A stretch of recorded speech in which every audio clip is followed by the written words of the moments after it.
It is November 1943, and the man in the trench has stopped breathing. Not because he is dead, because he is listening. He is a Gefreiter, a lance corporal, 19 years old, from somewhere outside Cologne. He has survived Stalingrad's outer perimeter. He has survived the retreat through Sicily. He is not a man who frightens easily, and he knows this about himself the way soldiers come to know the useful things, quietly and without sentiment.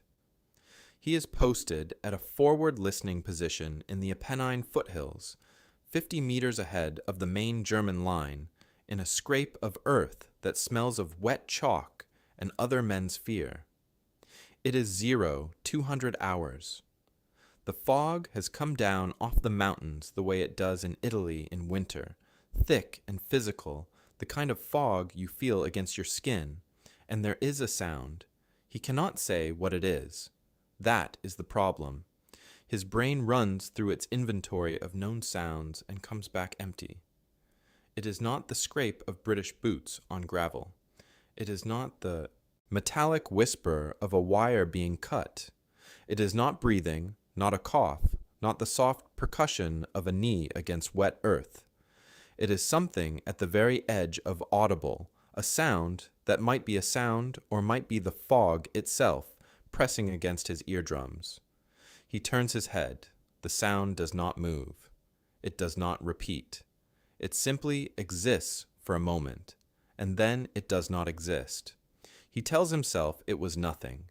He tells himself the Italians had cats everywhere before the fighting came through, and some of them survived, and one of them probably just moved through the brush.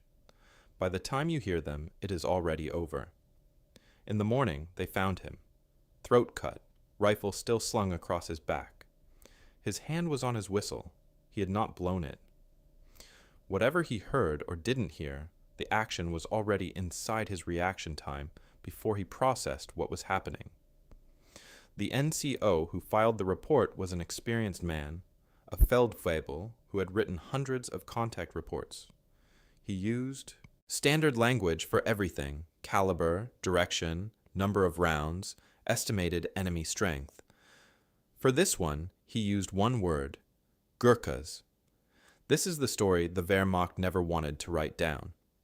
But they wrote it down anyway, because armies run on paperwork, and even fear leaves a paper trail. The German military machine that arrived in the Mediterranean theater by 1943 was, by any objective measurement, the most technically sophisticated ground combat force in the world. German infantry doctrine, rooted in what they called Auftragtaktik, trusted junior leaders to make independent decisions in support of broader objectives. Combined arms coordination between armor, artillery, and infantry was more fluid and responsive than anything the Allies could match in the early years. German weapons technology was in many areas genuinely superior. The MG-42 machine gun, which German units fielded as their primary squad automatic weapon throughout the Italian campaign, fired at a cyclic rate of approximately 1,200 rounds per minute. To give that number some texture, that is roughly double the rate of the British Bren gun. American veterans described the sound of the MG-42 as a piece of canvas being torn at high speed. It was not a sound that inspired comfort. At 600 meters in daylight against an enemy advancing in the open, the MG-42 position was close to unassailable. The Wehrmacht understood war as a problem of distance and firepower. Hold the range, concentrate the steel, and the mathematics will do the rest.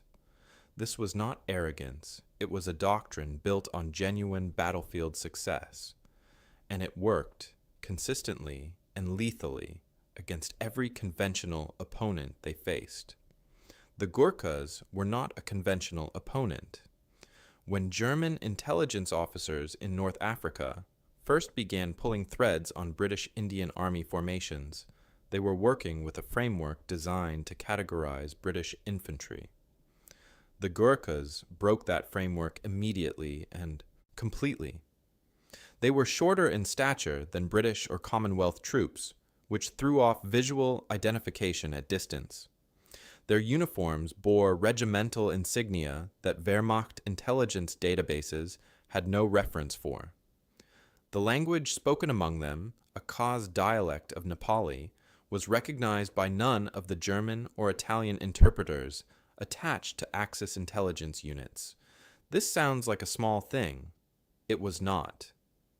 In the fog of war, the inability to process basic information about an enemy, to slot them into an existing category, creates a particular kind of cognitive friction that no amount of tactical training fully compensates for.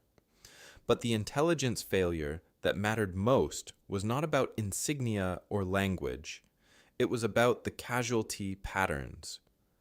German divisional after-action reports from North Africa and the early Italian campaign began flagging an anomaly. Certain British Indian Army formations were producing German casualties during night hours at rates that didn't correlate with any identifiable fire. No mortar coordinates could account for them, no artillery signature. The wounds were consistent with bladed weapons, close contact, personal. In 1943, this was not supposed to happen. Industrial warfare had supposedly rendered personal combat with edged weapons a relic of the previous century. The bolt-action rifle, the machine gun, the mortar, the tank, these were the instruments of modern war. The knife was for cutting bread. The Gurkhas had not received that particular update. The Kukri is not a knife in the sense that most people use the word. Understanding why the Germans feared it at the doctrinal level, not just the emotional one, requires treating it like the engineered tool it is. The blade is typically between 12 and 18 inches in length. The critical design feature is the inward curve, the distinctive forward angle that makes the Kukri immediately recognizable. That curve is not decorative and it is not cultural. Affectation, it is physics. When you strike with a straight blade, the force of the blow is distributed along the entire edge at contact. When you strike with a curved blade angled the way the Kukri is angled, the force concentrates at the forward third of the edge, the widest, heaviest part of the weapon. The result is a chopping implement that delivers the kinetic energy of an axe with roughly the swing arc of a large combat knife. The weight distribution, with the blade heavy toward the tip, means that the weapon does significant work on its own. You are not fighting the weapon. The weapon is helping you fight.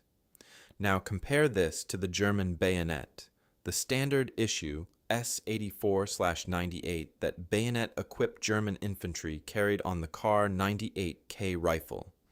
It is a 25-centimeter thrusting blade. It is designed for one motion, the forward thrust at close range, an extension of the rifle as a platform. It is a fine weapon for its intended purpose, which is the final few meters of a set-piece infantry assault in which both sides have already exchanged fire and the defender is either suppressed or breaking. That sequence of events is one the German soldier trained for extensively and understood. It is not the sequence the Gurkha brought to the engagement. The Gurkha knight raider is not interested in your readiness posture. He is not attacking after an artillery preparation. He is inside your position before you have categorized him as a threat. In that context, the comparison between the S84/98 and the Kukri is not a comparison between two combat knives. It is a comparison between a weapon optimized for a fight you are ready for and a weapon optimized for a fight you are not. The Kukri wins that comparison every time, not because it is a better knife in the abstract, but because the man holding it has decided, deliberately and through doctrine, to fight at the range where your rifle is a liability and his blade is an asset. Gurkha soldiers in the British Indian Army trained with the Kukri from adolescence. not as ceremony, as craft. The draw, the grip transition, the downward chop that uses the blade's geometry to multiply force. These were not skills acquired in a 6-week basic training course. They were the accumulated product of years of physical memory. When a German soldier and a Gurkha soldier found themselves within arm's reach of each other in the dark, one of them was working from trained instinct, and one of them was improvising. The outcome of that arithmetic is not complicated. In captured German letters and field diaries, the Kukri is described in language that reveals something important about how the German military mind was processing the threat. The words are emotional, barbarous, savage, primitive. This language is interesting not because it is accurate, which it is not, but because it tells you what the German soldier's brain was doing when it encountered the weapon. It was reaching for a category. It needed to put the Kukri somewhere in its mental taxonomy of threats, and the only available slot was the pre-modern, the atavistic, the thing that should not exist in an industrialized war. The failure was not in the German soldier's courage. The failure was in his doctrine, which had given him no professional vocabulary for what he was looking at. A Panzerfaust has a manual, the Kukri does not, and that absence turned out to matter. Fear in wartime does not wait for accurate information. It runs ahead of the facts and builds the story it needs before anyone has a chance to check the details. The rumor spread through German units in the Mediterranean theater sometime in late 1943 and accelerated through 1944. The specific content varied by telling, but the core claim was consistent.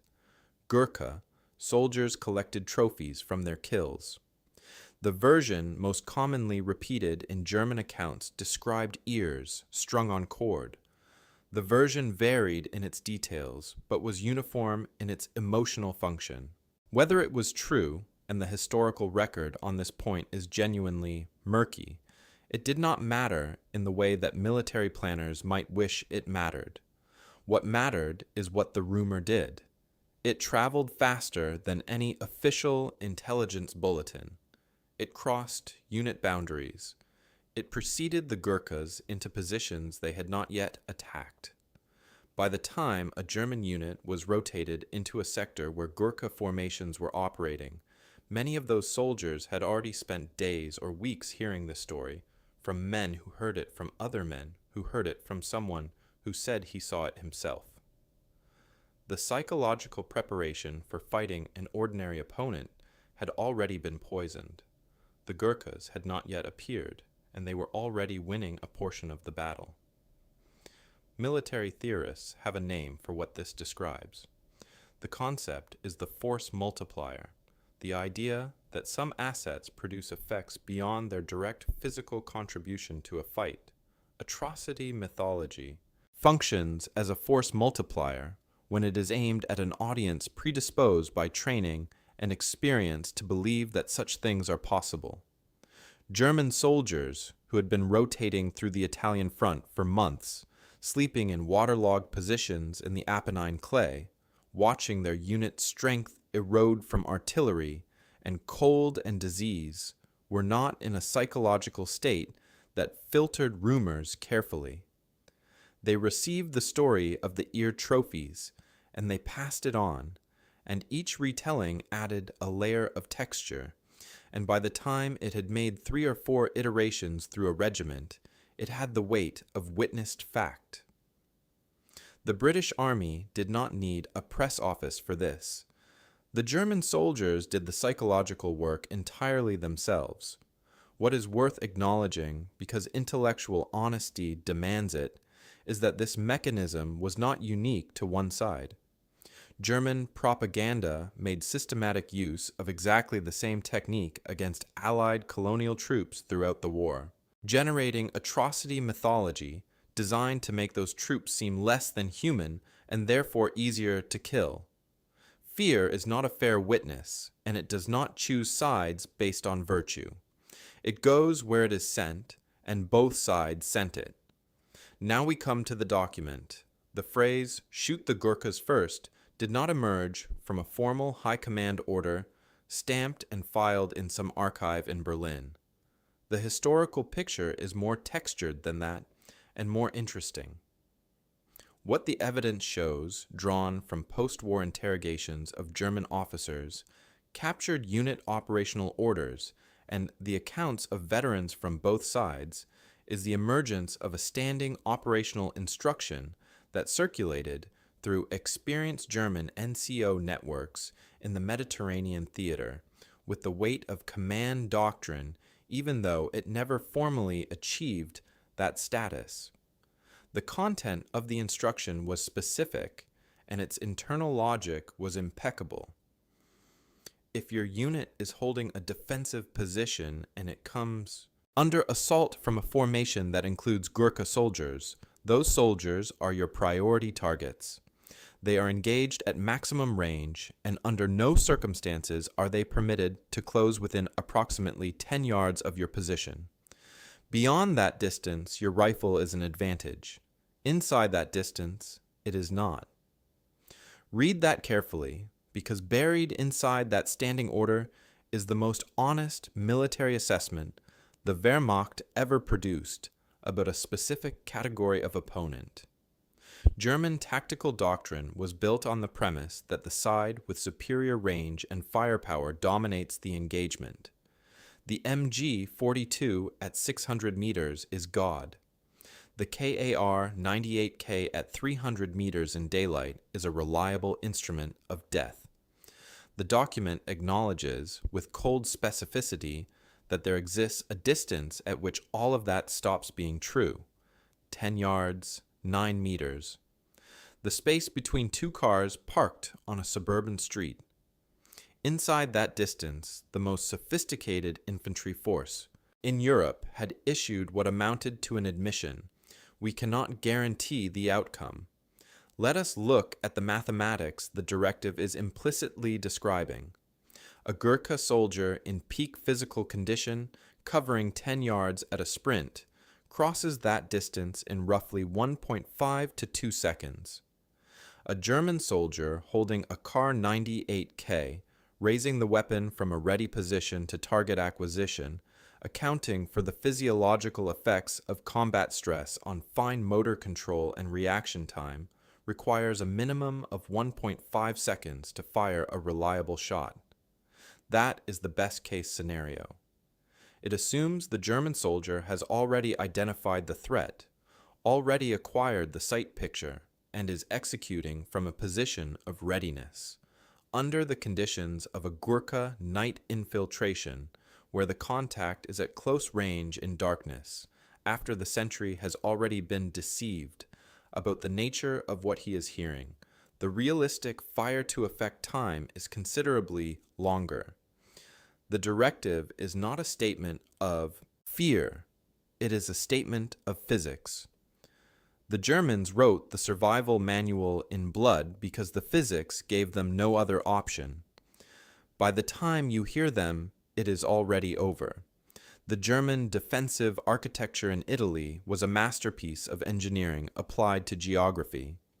The Winter Line, the Gustav Line, the positions around Monte Cassino, these were not improvised. German combat engineers had studied the terrain and built fighting positions that maximize the advantages of distance and prepared fire. Pre-registered mortar coordinates covered every approach. Machine gun positions were sited for interlocking fields of fire, meaning that any enemy attempting to advance was caught not just by one MG-42, but by the converging fire of multiple positions. Barbed wire entanglements were positioned to channel attackers into kill zones. The entire system was designed around one assumption: the enemy will attack from out there, and we will kill him before he gets here. The Gurkha Night Patrol was designed at the doctrinal level to defeat every element of that system in sequence.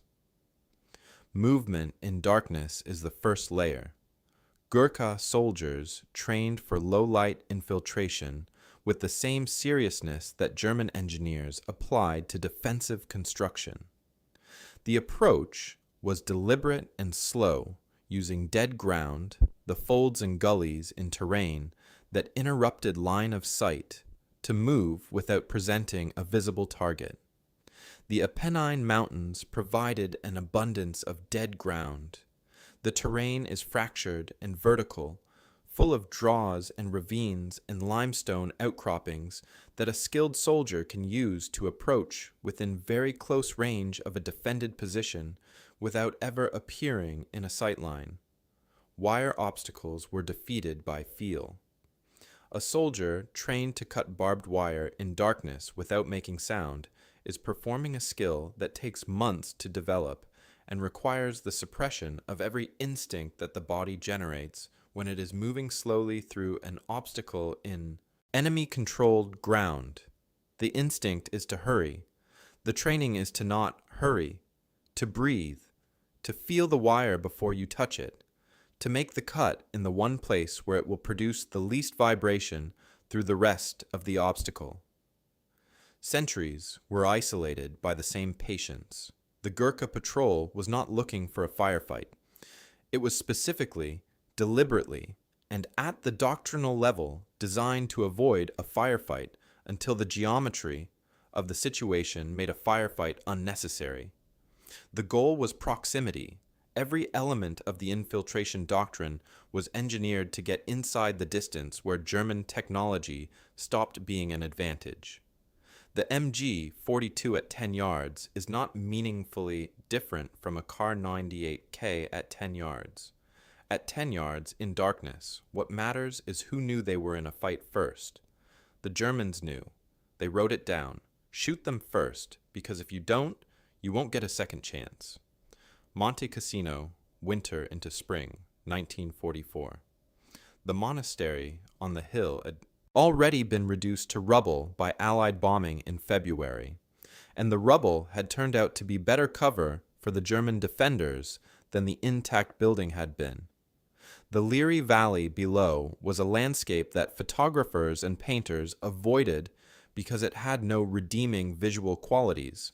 Mud the color and consistency of wet concrete. Shell craters filled with water.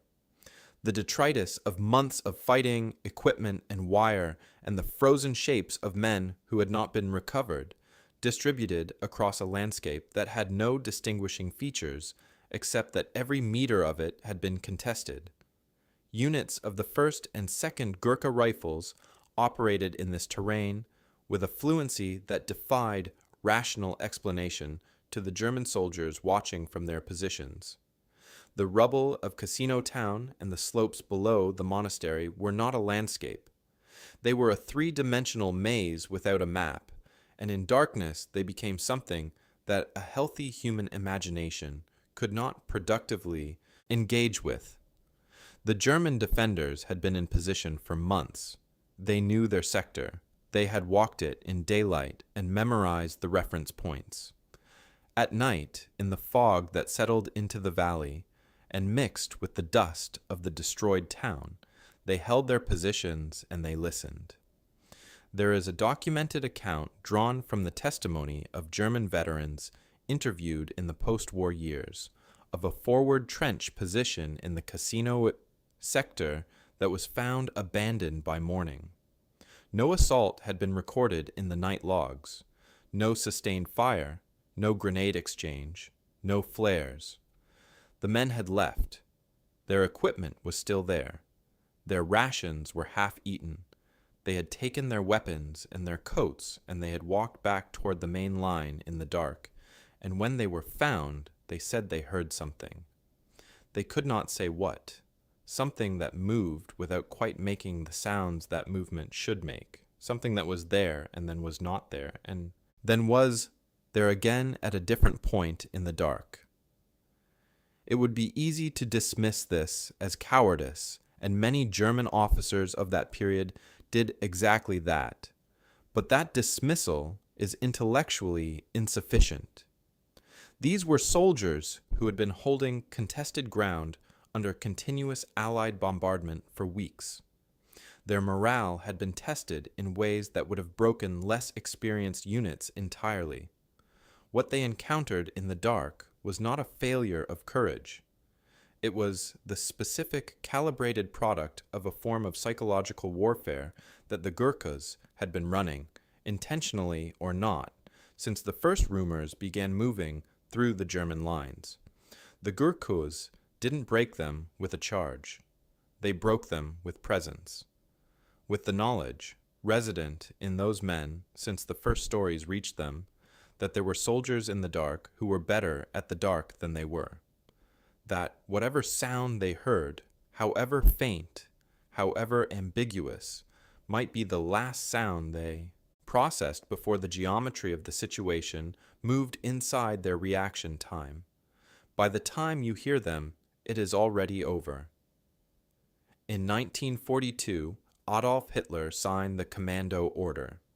The historical and legal record on this document is unambiguous.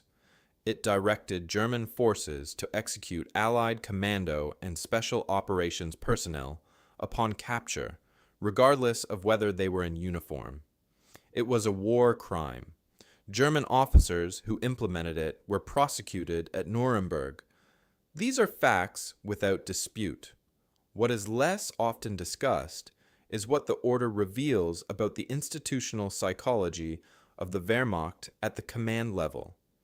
When a military command structure responds to a category of soldier by ordering their summary execution rather than processing them through normal prisoner of war channels, it is making an admission.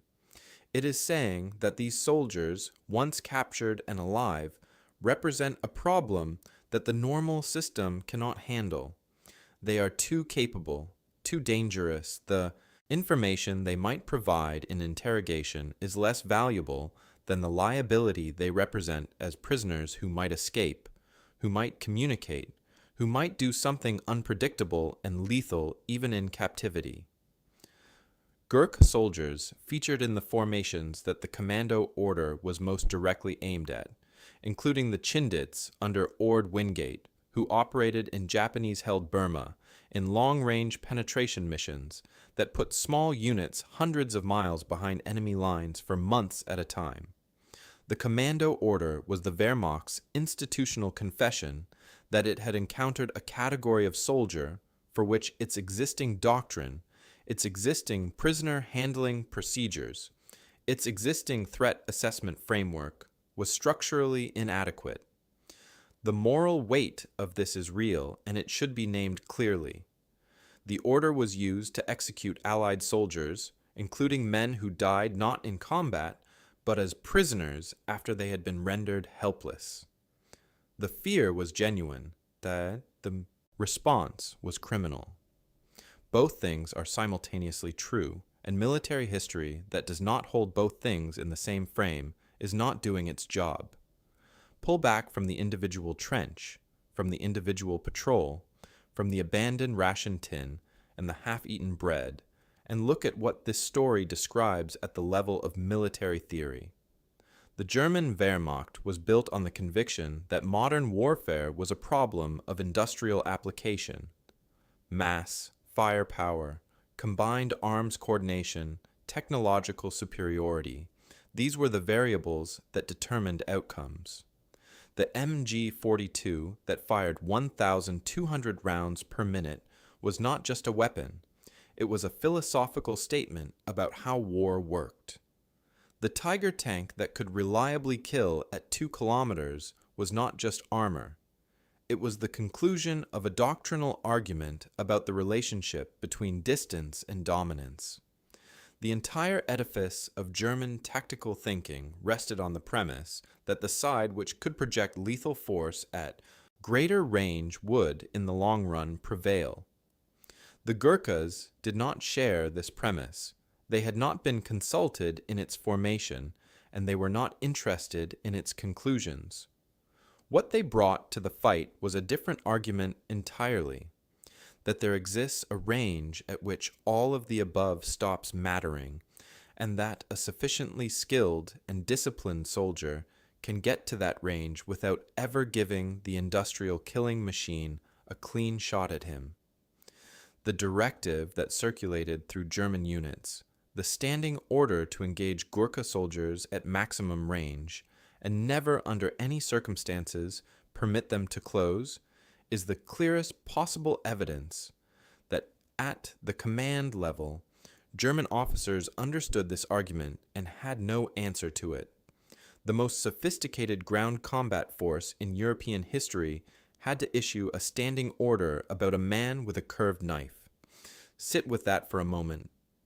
The MG-42, the Tiger tank, the pre-registered mortar coordinates, the overlapping fields of fire, all of it pointed in one direction, and the directive was acknowledging that there existed a specific set of conditions under which none of it would save you.